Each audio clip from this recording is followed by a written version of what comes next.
F and Sharp presents The Anatomy of a Knife and its different uses, starting with the 8-inch chef's knife.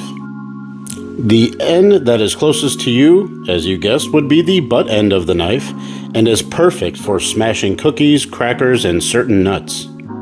On the opposite end is the tip of the knife. We'll go ahead to slice off the cap of a strawberry and then use the point to go ahead and core out that strawberry, and you can core it out as much as you need. For instance, this would be perfect for filling with perhaps a no-bake cheesecake. The tip is also excellent for just coring out the top of a strawberry and then using the tip of the knife again to slice thinly this strawberry. The point of the knife is also excellent for smaller peppers like jalapenos and serranos like this one. And then we'll go ahead and take the tip of the knife and get into that rib that's holding on to all those seeds, tap any of the extra seeds out, use the tip to pull out or dislodge any extra seeds, and then we'll go ahead and use the point of the knife to slice up that serrano.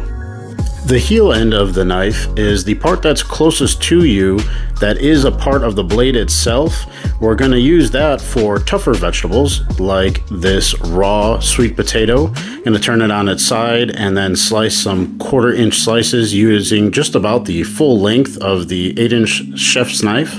And we're going to cut these again using just about the whole length of the chef's knife into sweet potato fries. The next focus on the blade would be what would be considered the workhorse of the blade, the middle towards middle heel, and I'm going to pick off some fresh oregano and rosemary, and then I'm going to use a rocking motion to go back and forth and finally chop up these fresh herbs.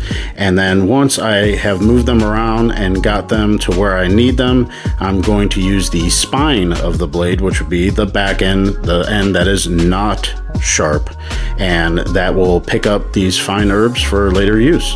Enjoy.